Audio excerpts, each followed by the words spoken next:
Chuck, welcome to the platform, man. How you doing? Hey man, I'm doing good, man. Hey, Appreciate man, you having glad me, to dog. have you here, man. Even though you ain't in the city no more, man, it's glad to Man, have I'm you in the still city. here. I still be here, man. Man, how's Atlanta these days, Man. Hey, Atlanta is dope, bro. Man, it's just teaching me so much, man, and revealing so much to me, and I'm just grateful that I went there, bro. man? Right. And it's outstanding, bro. Man, let's get right into it, man. We went to high school together. Man, for those who don't know who Chuck is, man, you're a native, North Nashville native, like myself and many others is here. We unicorns for those who still really live here. Nashville has changed so much, man. Talk about growing up in North Nashville, man, and what was that like for you? I'm gonna take this moment to say I'm originally from out south, Okay, South okay, Nashville. Yeah, a lot of okay. people don't know that because Yeah, I yeah. just how I moved growing up. Right. But yeah, I'm originally from South Nashville, JC Napier, Okay. JCUC. Yeah. That's really where my roots began and were blossomed at. Moms ended up moving out north like '97, and when moms moved out north, I still was going out south. Like during the week, I'm going to school, my north side schools or whatever school I was going to. Right. And then weekends, I'm out south with it the whole weekend until it's time to come back to school. North side, Hyman Street, right there in the middle of all the blackness. Right. You know what I mean? We were just talking yesterday.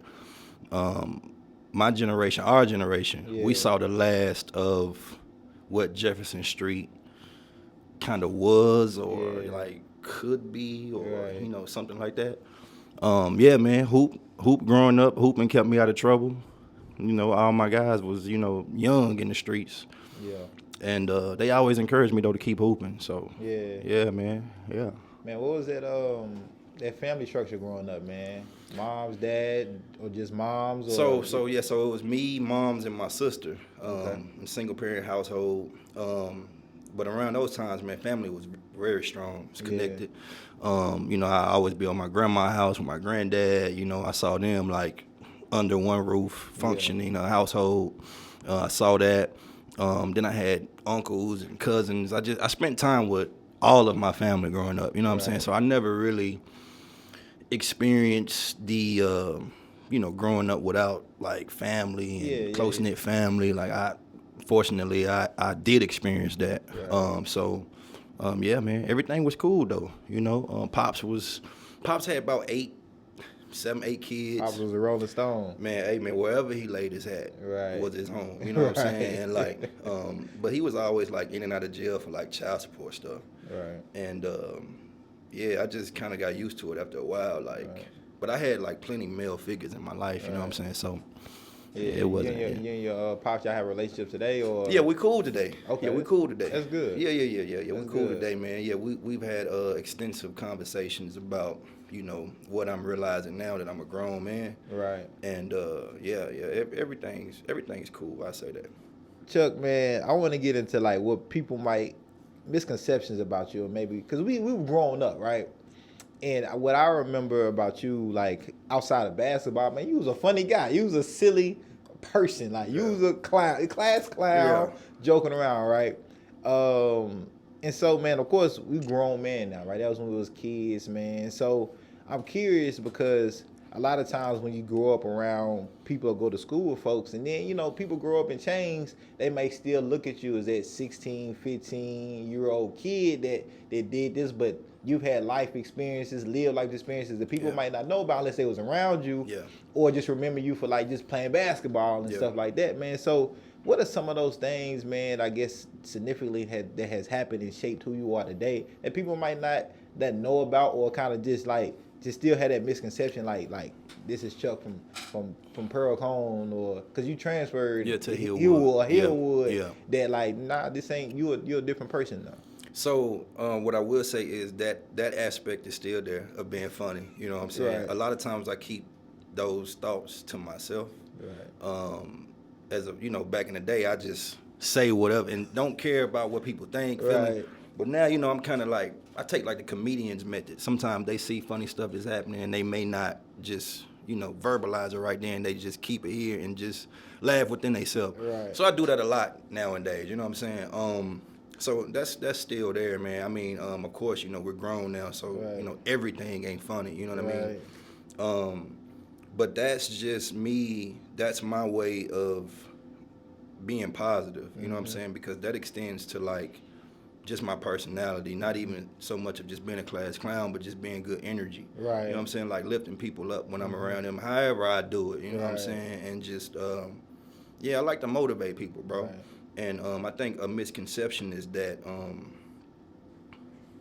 I'm very passionate about the stuff that, you know, I'm into. Right. A lot of times, I was just talking to somebody yesterday, that could, especially with my size, bro, I'm like 6'6", that can come off like too aggressive to people. Right. You know what I mean? And I'm okay with understanding that does, but that's not my intention. Is not to, be overbearing on anybody or step over anybody. Come off as a bully or anything like that. Well, no, I've never got that. You know what I'm Right. saying? It's just that when I'm passionate about something, it becomes real strong when I'm Right. expressing it.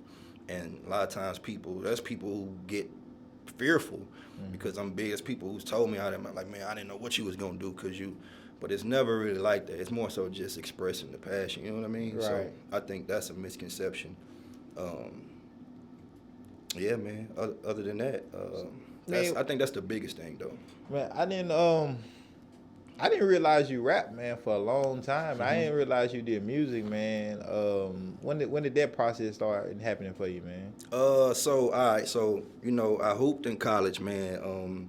I ain't never really told this story on camera neither, but I got kicked out of college, really for some BS, bro. Honestly, though, you know how people go to jail. Everybody's, man, I ain't do nothing, man. Right. Nah, it ain't none of that. It's really like, at that time, man, dreadlocks was not a thing up there. I looked very foreign.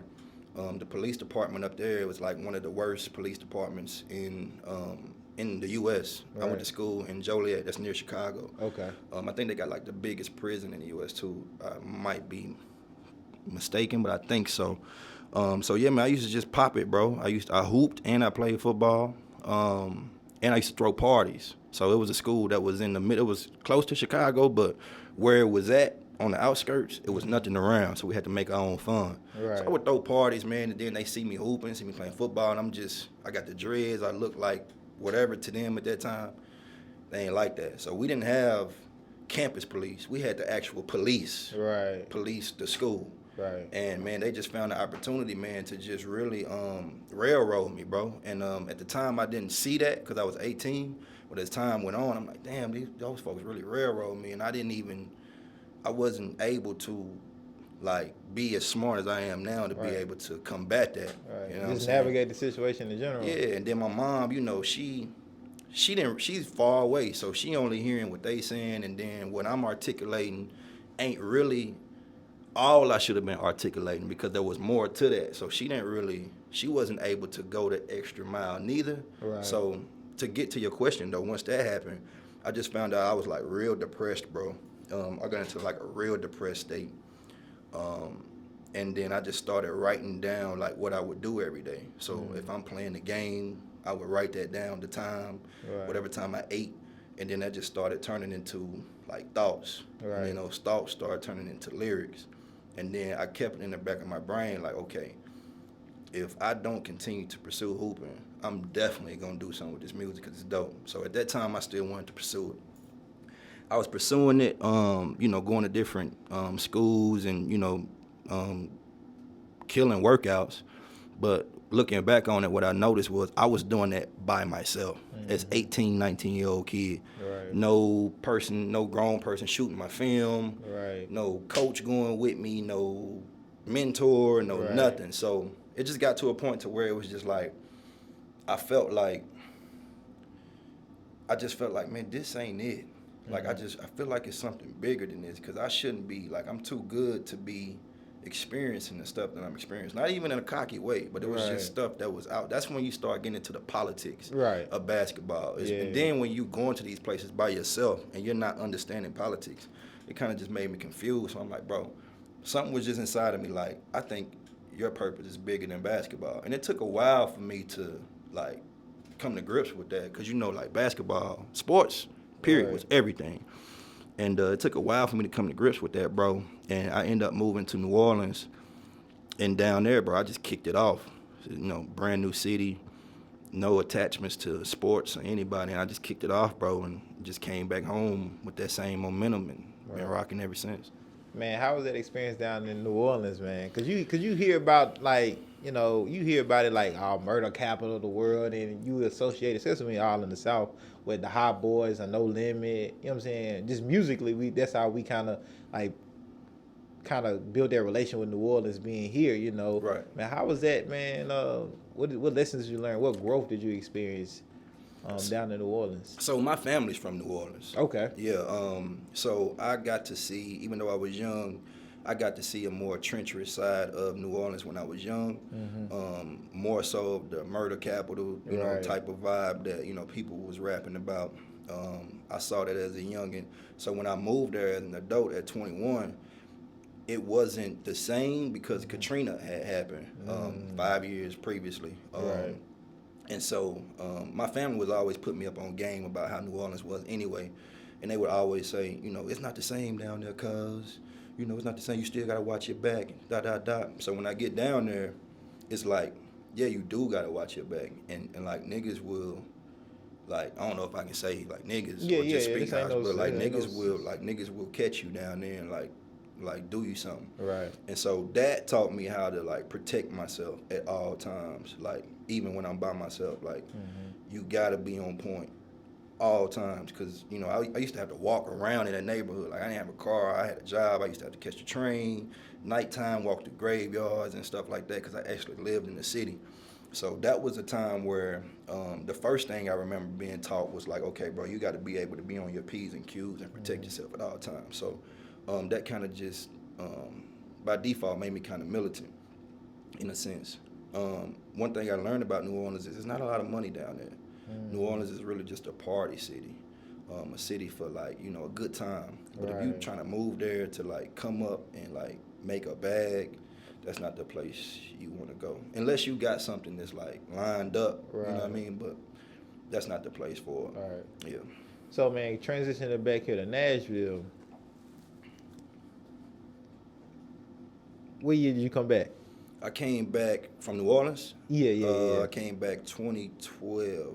I left top of 2011 and came back at the end of 2012. Okay. Yeah, so Nashville at that point is just starting to like change a little. I think in East Nashville in particular is already kind of like gentrification and stuff. It's already, it ain't hit North Nashville. Okay, like that. gentrification. Yeah. I thought you meant just like the vibe. No. Yeah, gentrification is just now, I think, hitting East Nashville like that. They ain't really crossed over into. They started this years ago, bro. Yeah. And so you back in the city, man. You doing music now, right? I'm excited to get into this conversation this topic about music, especially the hip hop genre, rap genre music in Nashville. Music City, country music, man. And it's a lot of controversy about this in general between people who grew up here and trying to do music. Right. Man, how was your experience, like, because you moved to Atlanta now, right? So how was your experience trying to make music, make those connections after coming from New Orleans back to Nashville, man? And this is 2012. So we 22. Yeah. For one, it kind of, I'm gonna tell you what helped me though. What helped me was that I hooped and I was good at it, and then I popped up rapping. So now people like, he rapping? Man, let me see what this guy talking about. Like, I'm sure that was the energy. You know what I'm saying? Like, man, let me see what this guy talking about. So that notoriety of people knowing me for hooping made people be like, he rapping? Man, let me press play and see. And then when you press play, you like, oh. So support really wasn't, as far as like listeners. Right. That kind of came organically, brick by brick. As far as building connections, that took a while when I came back because it was already a scene that's blossoming now. That was brewing then, and you got to think I wasn't here for the beginning. Right. So when I came back, it was more so like a lot of the hip hoppers really didn't know me because they were, backpack kids growing up, didn't know anything. They wasn't, from north side, south side. Right. It just came all over the place. So me walking in with this confidence, people's like, who was this guy? So I remember it took a while for me to build relationships. And then once I started like continually putting out music and putting out art and like visuals, then people was like, oh, okay, like this guy's like serious. So let's see what we can, build and connect, with this guy. So it's like the more I put out good work, it was stuff just started coming together. You know what I'm saying? But when I sat back and was like, yo man, I'm about to come in, let's link and let's, people was like, you know, and then so the work really got me the quote unquote linkage that I need. So I don't do anything musically, but I'm a great listener. Mm-hmm.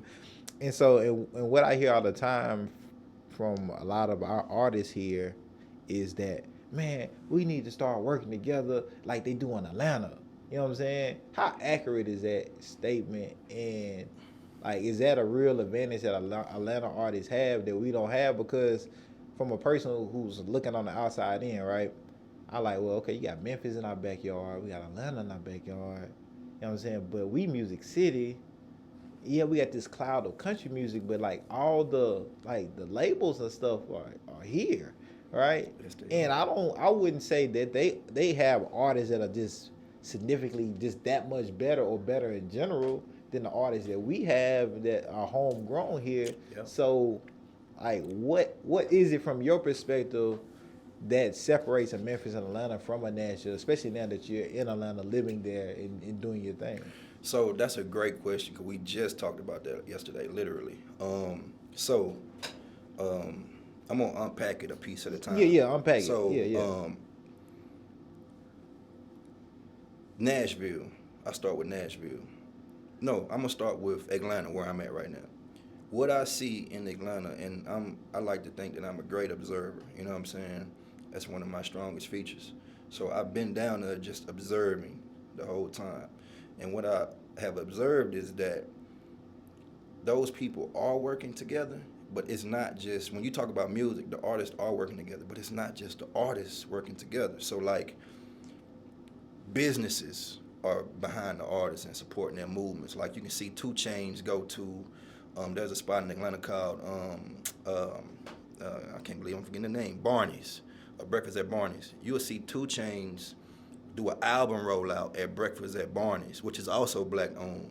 So not only does that bring hip hop to the establishment, it kind of brings the establishment to hip hop, if that makes sense. I'm saying. No. So it's like they do stuff like that often, and just it's not even just the rappers and the businesses, it's the doctors and the lawyers. They're behind, they're supporting the music scene. They're buying these tickets and going to the shows. They're posting this stuff, and literally every aspect of the black community in Atlanta is behind the music, supports the music, listening to the music, quoting the music. The lady from Slutty Vegan, Pinky, she's like a rapper down there, bro. Like how she's treated and how she moves, she's like a rapper. So, and she's not the only one, only owner that moves like that. Right. I was just throwing her out because her notoriety. But I got a homie who I done got close to, man. Big Zach, he owns Local Green. He used to write for Jeezy and Block ENT and what was the group Diddy had with Jeezy in it? Boys in the Hood. He used to write for them. He used to write with Jazzy Faye. I just recently seen him in a Young Buck video. I didn't even know he was in it from back in the day. But he moves like a rapper. And then at the same time, he is on like it's like the board of council members for the mayor. I think that's the correct term. And this is a guy who's connected to hip hop. He's from the hood. So the mayor's black. Right. You know what I'm saying? The mayor's from the hood. The mayor supports.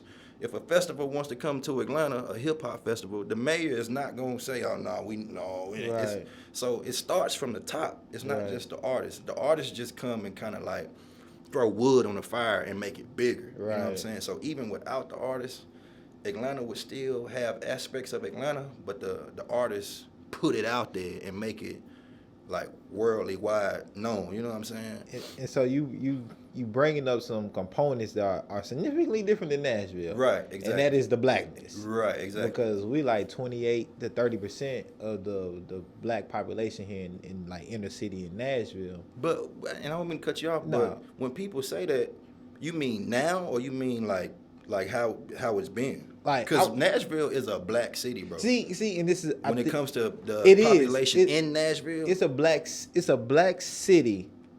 It's like everything great about Nashville derives from blackness. Right. I'm gonna say that. And that's a fact. Well, no, well, you know, we ain't gonna kick rocks because you know Broadway is dope. You know, for what it is, but it's Broadway, not for us. Yeah, it's not. Dope, yeah, you know it's what I'm not. saying? Yeah, for sure, it's not for us. And that's just it's not for us. It's but not for us. It adds to Nashville, but it's but not for us. Nashville, and I guess it's depending on however they did the demographics, but it's always been a majority white. Mm-hmm. Like city population wise compared to like Atlanta. You think so? Yeah, and Memphis. Yeah, it's always been for sure. Like super majority white. For sure. You mean Nashville like 37208, 37206. But that's very concentrated black Nashville, right? But like so for example, Nashville, Davidson County. Let's just say Davidson County. Davidson County, and if you're not counting, because a lot of times they throw like Franklin and Williamson County as part of like the metropolitan area. Yeah, I exclude them. Yeah. But if you say Davidson County, it's still majority white. Because Davidson County goes all the way out until you get like to Antioch. Okay, so that's a good point. And so is Antioch... Like Antioch looks different now. But if we being technical, is Antioch technically Nashville? It's not, but I'm saying Davidson County. So, because like you wouldn't technically count Madison, right? But people, it's out east, and that's Nashville, and it's Davidson County. And so if you count all those, it's white. It's a white city, right? Gotcha. It's a white city. And now and even back in the day, now many black folks are been displaced and pushed out of the inner city, right? And the whiteness is just more prevalent.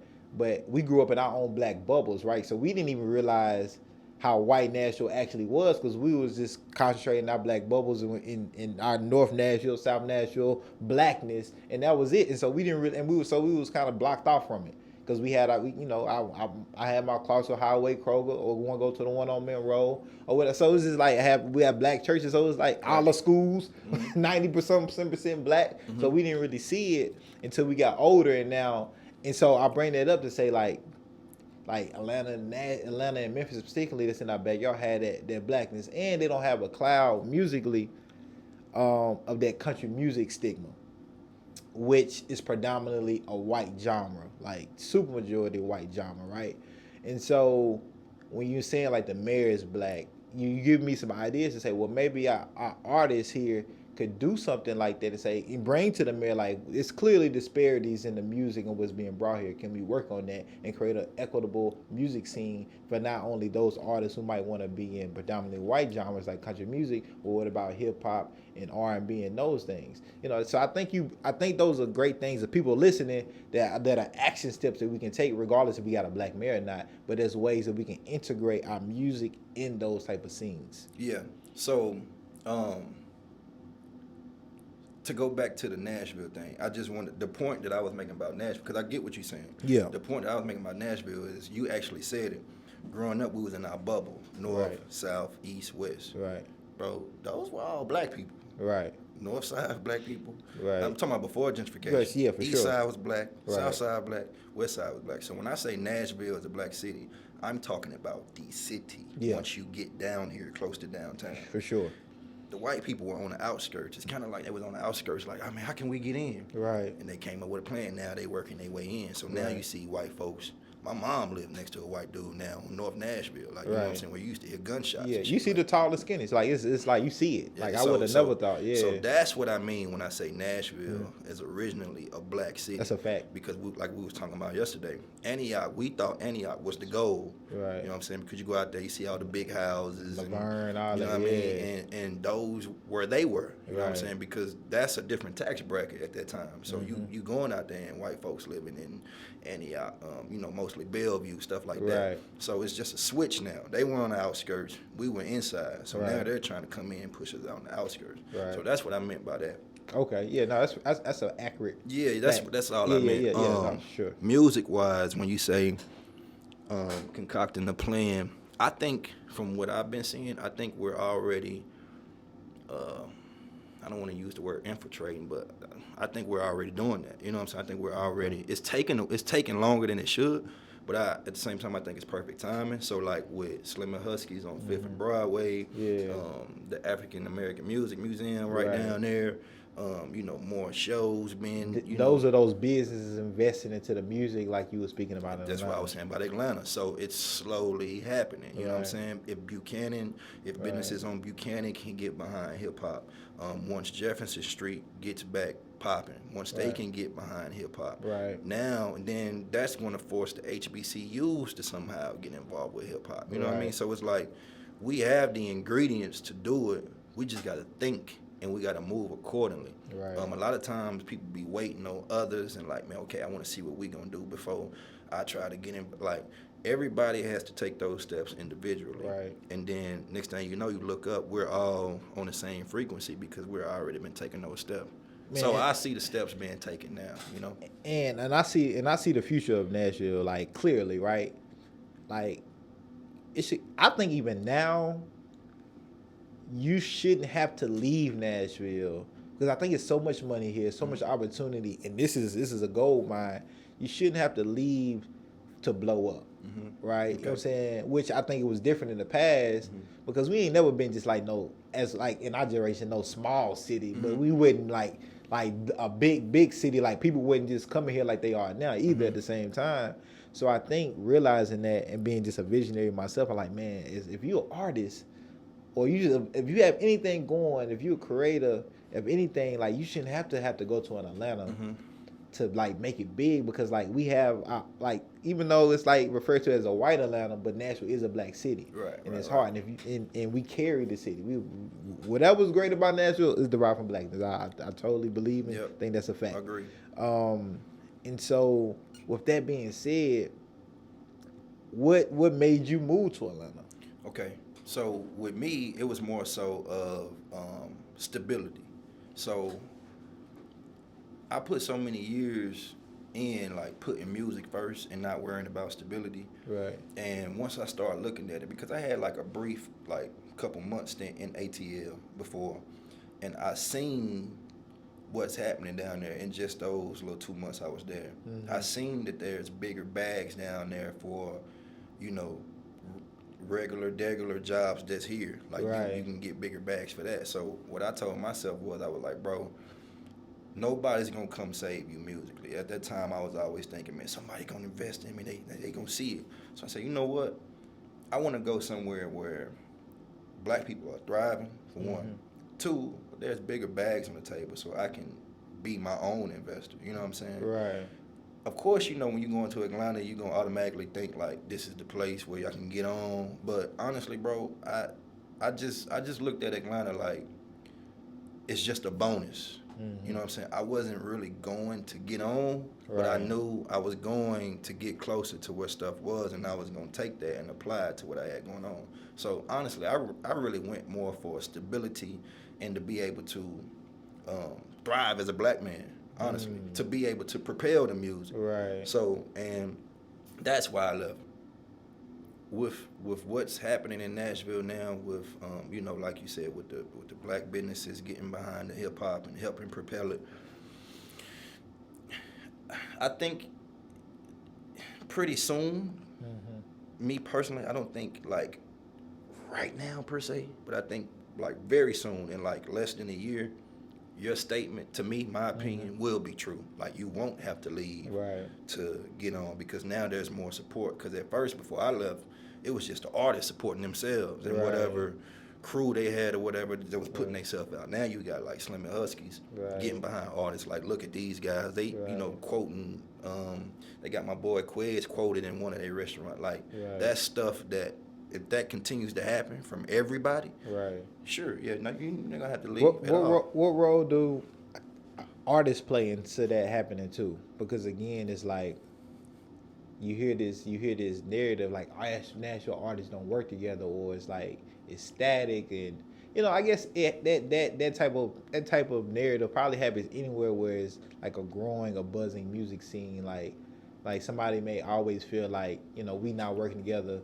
You know what I'm saying? It might not be just people may not be working with you type of thing, but it's put out there as like we as in a collective artist don't collaborate enough or don't try to push each other enough. Man, what are your thoughts on that? Is that a fair statement to make about the state of Nashville now? I think one of the things for that, but it's a slippery slope, because it's all types of opinions Right. from me on that. It's not just one thing that you just pinpoint like that's the Right. reason. Right. You know, one of the reasons off the top of my head, like artists not really getting money. You know what I'm saying here. Like even though we independent, we're not getting money, and you know, I'm speaking from the past. We're not getting money and big enough opportunities. So that creates the crab in the bucket mentality. Everybody wants to be the guy. Nashville small. Everybody know everybody. So everybody wants to be the guy. You know what I mean? So, but I feel like if everybody, like Atlanta, everybody's popping, getting money, even if they're upcoming, people with money are posting them. Man, it's my young guy. He coming up. So it's like it's a sense of stability as an artist though in the music sense. You know what I'm saying? That's one. Like it's too many. It's not like your success will hurt my success. Right. You know what I'm saying? So like here, everybody wants to be the guy, and it's we're not getting enough paper and enough opportunities. Mind you, I'm speaking. I know where we going, but I'm just talking about from the regular perspective of Nashville. For sure. Another thing is, I even go as deep to think like, man, a lot of these cats, bro, that grew up, and there's no knock to everybody or anybody, but a lot of these cats, they didn't grow up with like solid people around them.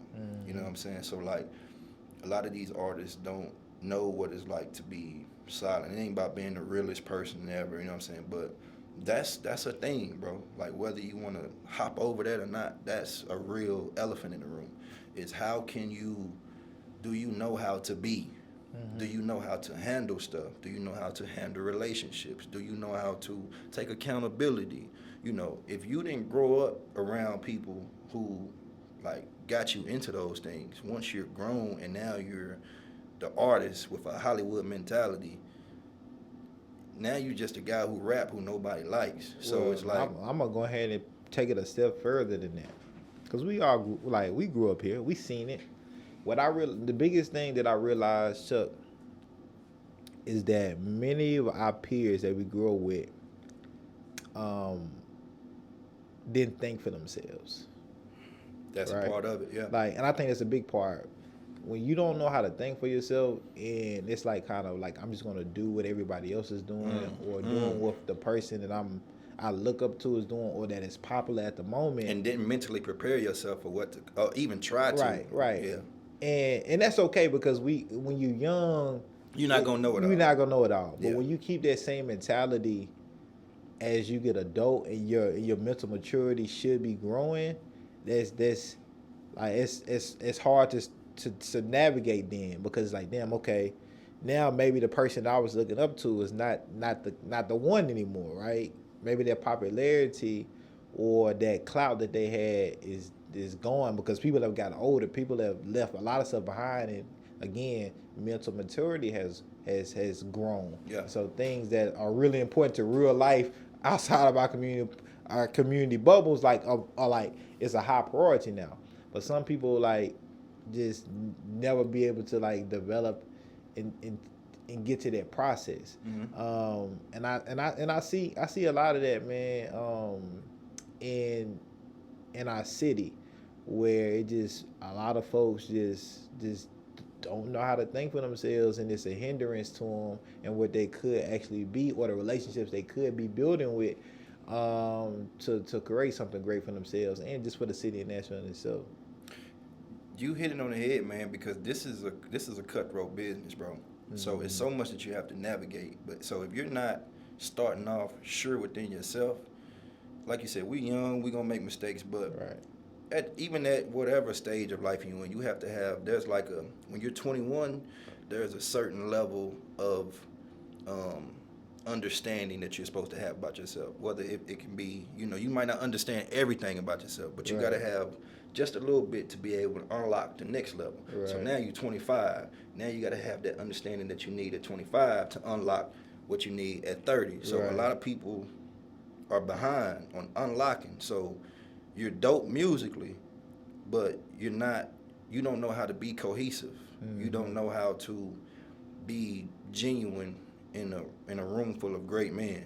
You don't even know how to be in a room full of great men, because you're threatened, because you don't even know who you are for real. You know what I'm saying? But then you got guys who, are great men and are, dope individuals and solid individuals, coming together in an organic way. It's not like kumbaya, you know what I mean? Like that's the first thing for sure for me. Right. Because you can't skip past character, relationships. You can't just go to, oh well, the reason we ain't on is because this person ain't down here picking up music. Yeah, because okay, you get on, but you don't know yourself. You're going to get on and you're going to be in this big spotlight and you're going to make the city look bad. You know what I'm saying? Because you're making dumb mistakes and so it's like, you got to get yourself together first. That's my theory, you know what I mean, of what I think. But besides... No, go ahead. I'm going to cut you off. I was going to say, besides that, I just think it's just everybody just having an open mind, man. You know what I'm saying? Everybody having an open mind and understanding that, bro, we somehow, some way, we all know somebody that knows somebody. Right. You know what I'm saying? So there's no need to be divided. We're too small to be divided, bro. Right. And if everybody can get on that accord and do the other things that I was, just previously speaking on, I think that's the formula for us moving forward. That's my opinion. Man, you mentioned something to me, a topic. You was like, man, hip hop is segregated here in Nashville. Mm-hmm. Like, so I was like, damn, in my mind, like, what does that mean? So, of course, you got country music, you got hip hop. That's the biggest segregation. You know what I mean? Of course. But then within the hip hop community, we segregate ourselves. So you got a street rap, backpack rap. You know what I'm saying? And the street rappers don't respect the backpackers because they ain't shot nobody or sold no drugs. Right. The backpackers feel a certain type of way when they're around the streat guys. They don't feel real enough. That's still a thing. That's a thing. In certain aspects, yeah. Because and the reason that's kind of mind-boggling to me for somebody again who doesn't do music but like listens and try to stay tapped in as possible. It's like long as you being yourself, right? Like if I was a street rapper and you a backpack rapper, if you just being yourself like that I should appreciate you for that and your music for that instead of trying to be something that you're not, and vice versa, right? And you would because you're Jerome. You're right. You know what I'm saying? But the next person, it's not always, because you got to think these street guys, they're going through stuff really in the streets. Right. So, somebody who ain't, going through what they going through, they kind of, and I'm not saying it's all street rappers that do that. I'm just saying the dynamic of it. Like they gonna feel like, man, you ain't been locked down 9 years in prison. You ain't never been shot. You ain't never been. Then you got the backpackers who may not feel like they enough, or they may be going through own Kid Cudi type of mental breakdown situation, and they don't know how to communicate with these guys. What advice then would you give to both sides, right? Me personally, the advice that I do give, because I talk to, guys on both sides, and I'll hear certain things guys on this side say about, not even about the character of a person, but just the music. And I'm always like, bro, this person's being himself. You got to appreciate what he's bringing because he's bringing an added flavor to Nashville. You know what I'm saying? So, like, for instance, you got, even though J. Cole's not from Atlanta, you got 21 Savage doing music with J. Cole. Right. Because 21 Savage understands that, okay, J. Cole, he ain't got no tattoos on his face. I don't think he's ever shot anybody, did prison time, but he's dope to what he brings to the culture. You know what I'm saying? So, like, even though, like I said, J. Cole's not from Atlanta, that's just the aspect. Because if there was a J. Cole type of person in Atlanta, he would be embraced. Right. So, in Nashville, it's kind of like, man, it should be me, man. You ain't went through no real stuff, or the backpackers might feel like however they feel. You know what I'm saying? My advice, though, to answer your question would be just appreciate what everybody brings, and then that would also stop the competition theory as well. Everybody feeling like they got to be first. Appreciate what this person brings, man. It's like it's sauce, bro. It's a restaurant of hip hop, and you can go in there and you can get some honey mustard, you can get barbecue, you can get hot sauce, you can get Chick-fil-A sauce. You know what I'm saying? It's everybody's adding in their own sauce, so you just got to appreciate the sauce that is being poured into the pot of hip hop here in the city. Yeah, I like that, man. For sure. So where are you at in on that spectrum? Man, listen, man, I'm not gonna cap to you, bro. I'm a hood nigga, bro. I came from the projects. You know what I'm saying? Like the hoodest shit that you can think that you might snap on Instagram. Like, look at this hood ass shit. I probably done it. But like my mind frame is just different because growing up, what helped me was growing up around my family. So my mom's side of the family and my dad's side of the family both had like real thugs and gangsters and real street niggas on both sides. So I would always see my cousins get in trouble for dumb shit. And I just never understood it. I see my cousins over here on this side for dumb shit. And I'm just like, bro, I don't get it. So I always told myself, like, okay, I'm a product of my environment, but I wanna elevate past that mentally. So that's why when people see me, some people think, bro, who don't know where I grew up at, people be thinking like, man, where you from, Laverne? Because I don't come off like the hood nigga, like shut up, watch me. Yes, or I don't, I'm just really right. I understand. Yeah, I'm just right. Yeah, so I'm just really like, I'm able to understand both. Right. You know what I mean? And that's where I feel like I'm saying you're a mystery. You know what I'm saying? And so to speak. Yeah, and like for people, like you gotta think about it, like, and I think that's one of the attributes that I love about myself, because I'm a mystery. I'd rather be a mystery than somebody knowing how to figure me out or knowing exactly what I would and wouldn't do, right? Yeah. I think that's anybody's advantage to be a mystery, because then people would be more hesitant to maybe test you if they was thinking about it, or just trying to, they're just gonna be a little more cautious, I think.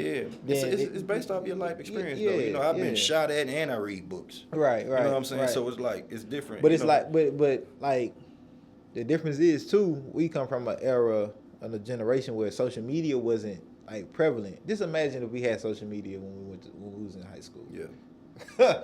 Oh man, especially in our generation. Right, man. But like, so we didn't have that. So if you didn't see somebody do something or hear about it, like you probably wouldn't know.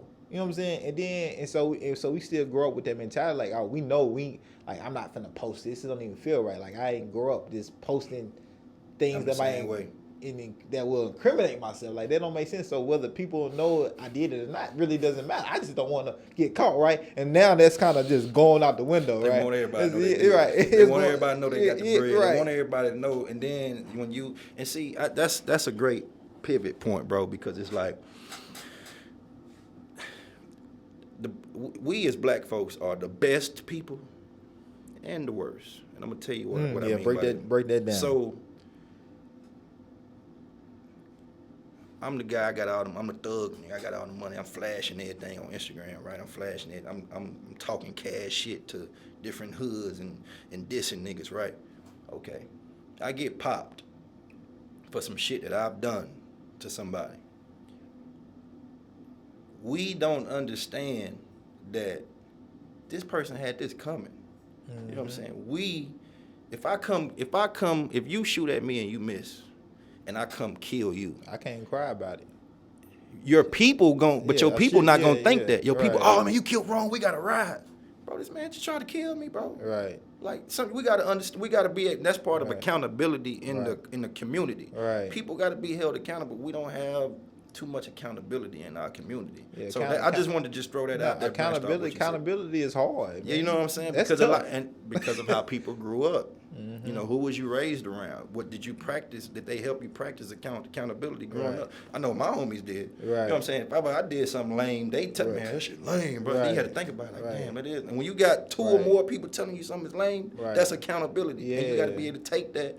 People didn't have that growing up. You know what I'm saying? or do both, right? I can say, Chuck, you was wrong. I'm gonna ride with you, but you was wrong. Right, exactly. Right? And a lot of times don't do that. Yeah. You don't take care of your kids, and I don't really agree with that. I think you should. However, whatever I can do to support you, but I just want to get that out there though. You're being a deadbeat right now, right? Yeah. So but accountability is stuff though, and I think that's a measure of relationships, because if I say I'm a friend of yours or supporter of yours, but I can't give you positive criticism to hold you accountable without you saying, oh, we ain't cool no more, or like without you going to social media and then trying to just blast me out on something, like then that's I think that's a testament of how we really feel, how you really felt about me, compared to how I really felt about our relationship, what I felt we couldn't tell each other, right? And if you really want to help somebody build, in my opinion, like you should be able to hold them accountable without them taking it personal and just reflecting on it. And that don't mean you love them no less or care for them any less. It's just like, no, because I love you, because I care for you, I'm gonna let you know like your characteristics and your attributes ain't really sitting well with me and ain't really projecting the energy that I like to be around.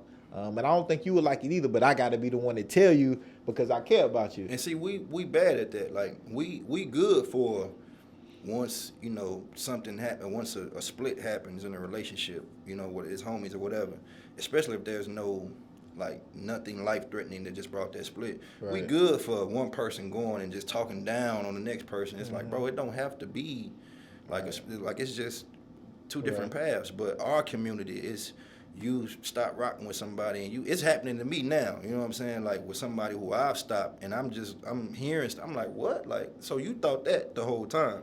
Okay, so I see but that's what we do though, and that's like something that hinders our community because essentially what you're doing is you holding back all these thoughts and these feelings that you really been feeling. So then when something don't go your way and a split happens, now you on the side letting that all out from stuff that happened.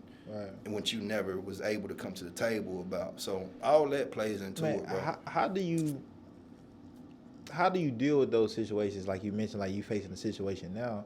How do you deal with those things, man? Whether it's people that you know, like personally, or just he say, she say, especially in a small city like Nashville, that everybody knows each other, and it ain't gonna take long for somebody to hear something if you saying it to everybody. I tell a person, then he tell a person, then she tell the next person. So how do you navigate that, man, without losing who you are and making sure like you stay solid as Chuck and you keep your integrity? Keep walking the path that God's got in front of me. You know what I'm saying? Because I talk to God every day. So the path that I'm on, it's not going to be, everybody's not going to like me, bro. You know what I'm saying? Everybody's not going to love me and gravitate to me. Everybody's not going to think I'm dope. Everybody's not going to think I'm funny. Everybody's not going to think these positive things. So, but as long as you stand on that path and you know where you're going, you just got to be able to that's just part of the game. So with me, that's what I've been telling myself. It's just like, okay, if that's what these people want to do, okay, the people that believe that, if you show me, thank you. Thank you for showing me that you believe that, because now you're helping me navigate where to not put my energy at, you know what I'm saying? Because I know for a fact I'm a very genuine person, you know what I'm saying? So anything that's coming against that, I ain't worried about it. That's your opinion, you know what I'm saying? And I didn't used to think that, you know what I'm saying? But it took me like just solitude and ATL to be able to really just break stuff down and be able to just prepare myself for stuff like that, bro. Man, I gotta close out on this topic, man. You're a black man. Here in the South, in Nashville, even though we're a progressive blue city, we're still a very conservative, like red state, man. Yeah. And you shared your comments, about a particular judge that I had on here. Yes, sir. You shared your comments. Man, how has the system of just racism, discrimination, white supremacy, played a part in your life, man? And ultimately, as you had told me, shit, that's one of the reasons you had to really, outside of like just growth where a black man can be successful, like you had to go to a place like Atlanta where you feel like you could thrive, man. Like why couldn't you thrive here? What kind of integral parts of the system was holding you back or keeping you from being great, or you realize like, damn, okay, I can't. They ain't gonna let me win here. So honestly, me being caught up in the system in 2018, 2019 is what led me to go to ATL. Because I'm a person who's always leaving the city, going other places, and I couldn't leave.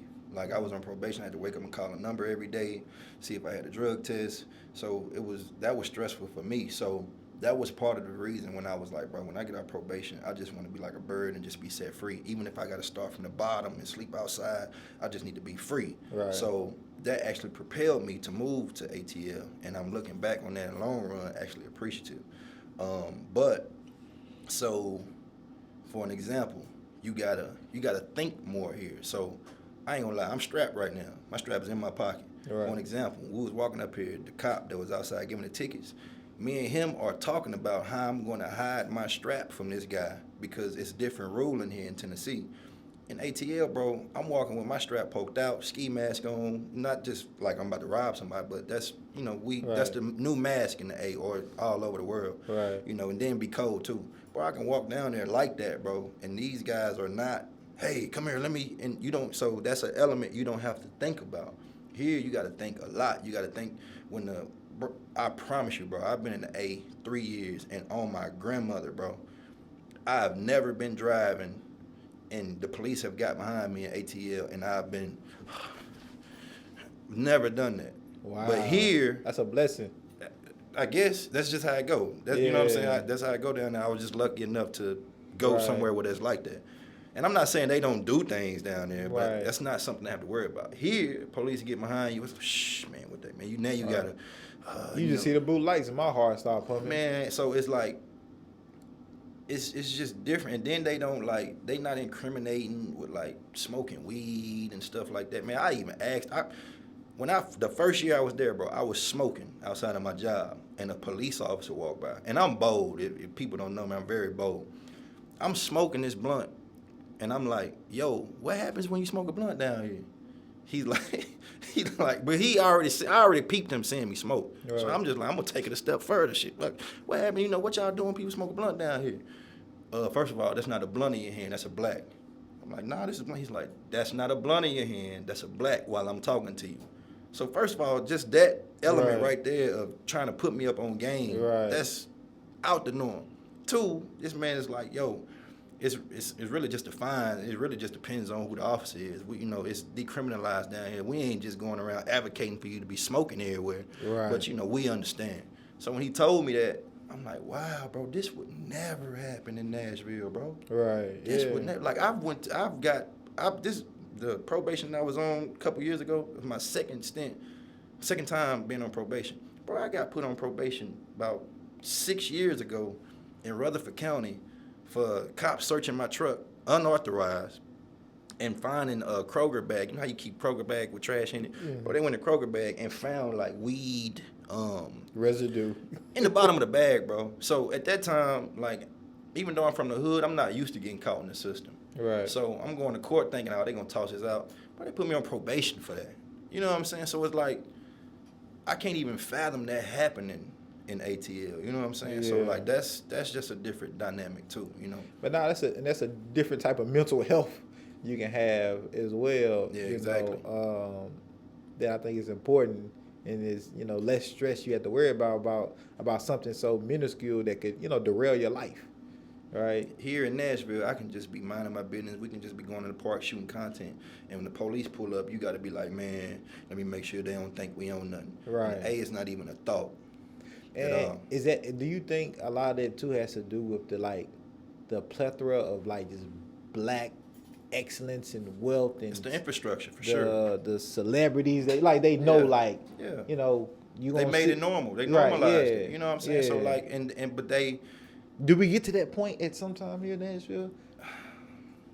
I would hope so. Yeah. I would hope so. Right. And I think it could happen, but it starts from the top. So I think when Megan Barry was in office, if she was in office now, with what's taking place, from what I know about Megan Barry, just the positive stuff that I know, I think there's a chance. You know what I'm saying? So it really, and I'm not saying the mayor just controls everything in Nashville, but he kind of do. Because we're a mayor heavy. Like, so if it was a pyramid, right, and if you had to say who kind of the decisions trickle down and affects everybody, like, it'll be our mayor, right? Mm-hmm. He controls and make like. But who does he answer to? Like for Nashville, I guess after that is the governor, right? As far as the answer to probably the Governor Lee, and then Governor Lee is just a whole nother. That's a whole nother thing. So let me ask you this: Tennessee is a Republican state, right? Correct. Okay. Would you say Memphis is a black city? Correct. Okay. Do you think with Tennessee being a Republican state, they want to easily give up the grip on like Nashville just becoming black excellence? Well, you know what I'm saying? You know how now you got your two major cities in a Republican state that's really black excellence. Well, they just changed all that for us. The redistricting. What they do? So they redistrict the way the Davidson County is broken it up into like 3 parts, what makes it a more Republican friendly demographic. That's why I can't remember the guy's name. He's not running for senator no more because they pretty much made it impossible for a Democrat to sit in that seat. And so because they realized that Nashville is like the most progressive and the money maker of the state, like the Republicans with the redistricting, the Republicans now is going to have heavy influence policy wise, legislation wise in Nashville, which affects who? Black and brown folks. Right. So yeah, so now that's like that's gonna change now. Don't know what that's gonna change is gonna look like, but it's gonna have a huge effect, of course, on policies and laws and stuff, because we are a progressive city, we are a blue city, and the majority of the state is not that, and the powers that be don't like that, and so it's gonna be real interesting. With that redistricting because of voting and all that changes the redistricting, right? It makes it really more Republican dominated. So it's gonna be it's damn near could put us back in Jim Crow in a lot of ways. That's how detrimental it can be. And you know what culture can really help combat that? Hip hop. Because in Atlanta, hip hop is combating shit that don't need to be condoned. Right. When they burnt down, that. when they was in Atlanta, when the pandemic happened in George Floyd, they tried to burn down the CNN building. It was Killer Mike and T.I. that was up on the podium with Keisha Lance Bottoms, with a couple of white police chiefs. I think we got that coming though. That's what I'm talking about. That's we what have I'm a black to. Renaissance that's happening. Yeah, that's what I'm getting to. So that's like if we could, that has to be the thing. Right. And once we can do that, I think in the next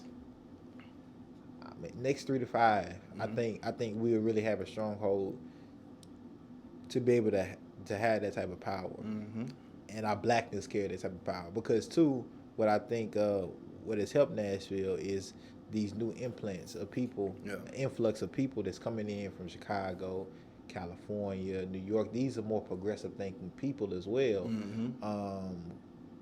Out with the old, in with the new. Out with the old, in with the new. And it's unfortunate as that had to happen. Like a lot of people from Nashville had to leave and be moved, and we had to get like an influx of people who's not from here for things to really start happening. But it is what it is, and the ones that still here, like we the ones, like if you notice, like a lot of like local Nashvillians are really the ones that got a lot of shit popping right now. Yeah, for sure. But I would say majority with the support of people who are not from here. Yeah. Because a lot of them people that come here got money. Even with like white people moving here, like you said, they're progressive thinkers. You got those white people moving here, hip hop fans. They grew up on hip hop. They in their 20s and 30s. So all we got to do, the people are coming here that we need. As far as the population and stuff like that.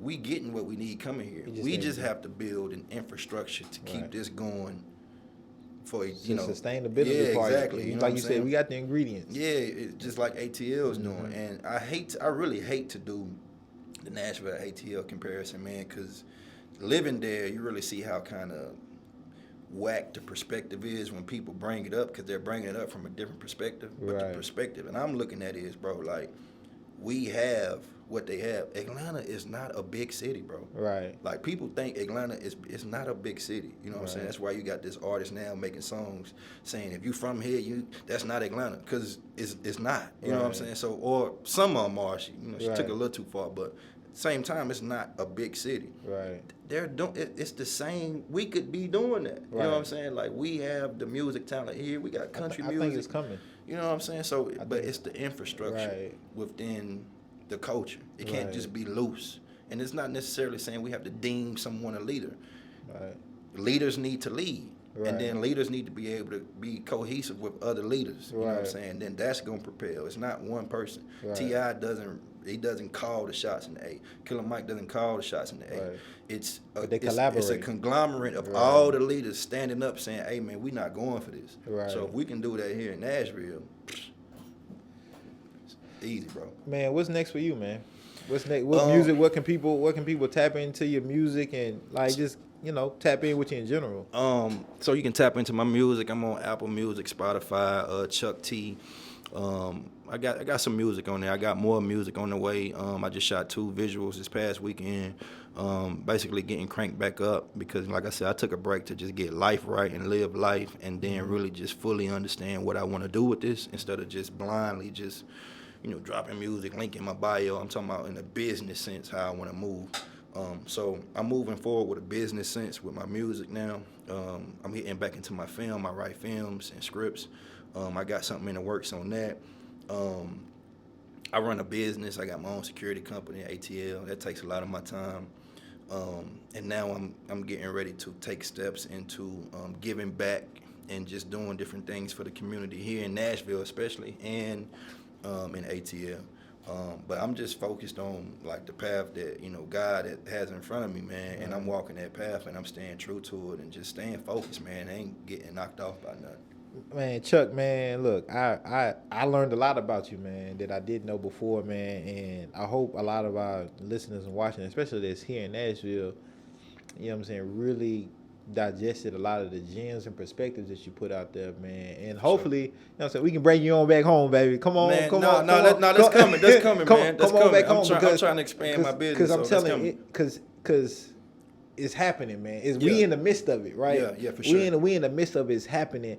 And those who are building or establishing themselves at this very moment, right, in whatever platform that is, like 3 to 5 years from now, man, like you won't have to leave here. I love Nashville, man. Man, I'm gonna make a quick point too before we close.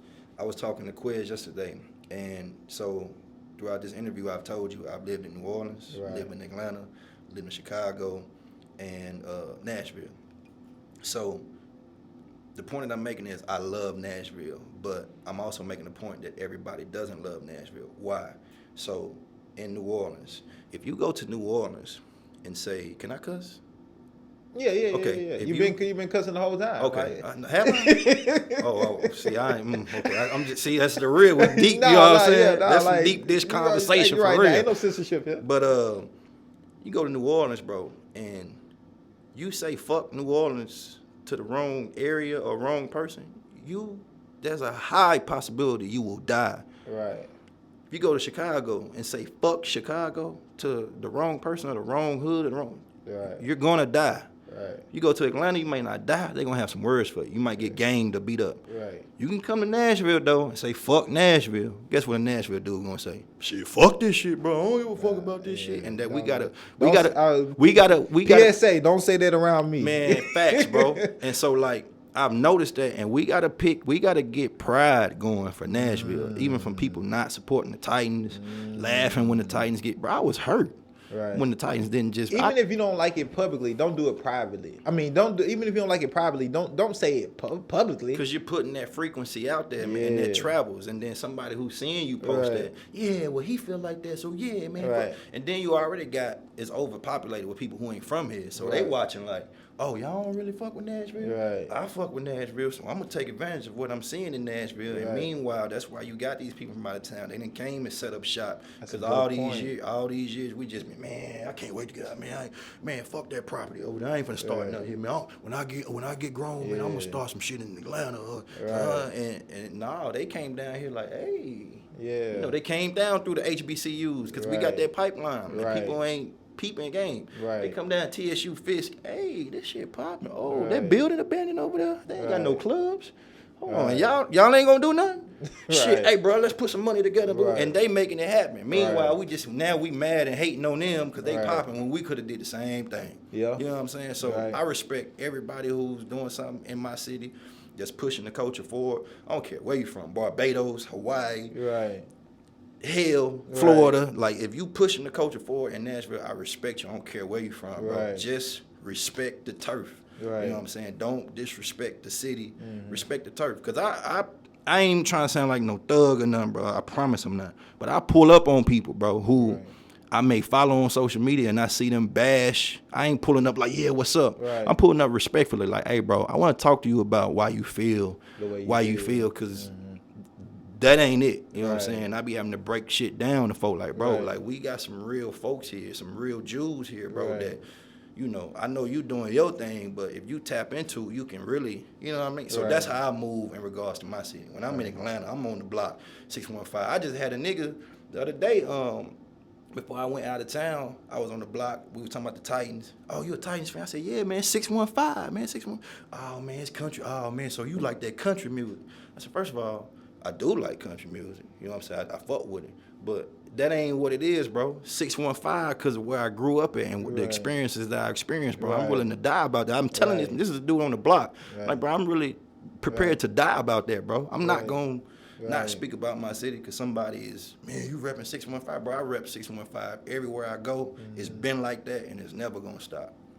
There it is, Chuck, man. I appreciate your time, dog. I appreciate it, bro. When you back in the city, you coming back. You gotta, for you know sure. what I'm saying? This is dope. part of the culture. I need some pizza though, man. Cause look, bro, I ain't no breakfast. I'm like deep dish. First of all, man, you ain't had no pizza for your boy, man. Chuck was already. I called him Charles. I'm getting back. That's how you know I'm getting serious. Today, Chuck is already come up here sweating from walking up taking the elevator. Hey, boy, I'm up here. So he don't need no pizza. Their preparation was slipping, boy. I'm up here. Hey, man. Hey, you know what I'm saying? Oh, you know, shit. But All it's right. all good. This is dope, man. I like what you got going on. Appreciate bro. it, man. And, I appreciate that. This is something that this is gonna spark change, bro. Oh, it's already doing it, man. We Yeah, got a lot of stuff coming on the way, but man. this is, I think, bro. This is gonna be. I don't even know your vision. Of course, it's your vision, but bro. I think this is gonna be bigger than what you think. You know what I'm saying? Hey, I'm trying to be bigger than Oprah, dog. Man, you on a good path, bro, with just the guests you have and with the conversation. You gonna put me over the top, man. They say, damn, hey, I hope you put me over the top. Yeah, you know what I'm saying? Shit. I'm gonna get that. I need that Atlanta audience too. Come on. This is dope, bro. Appreciate that, yeah, man. for sure. Yep. Always.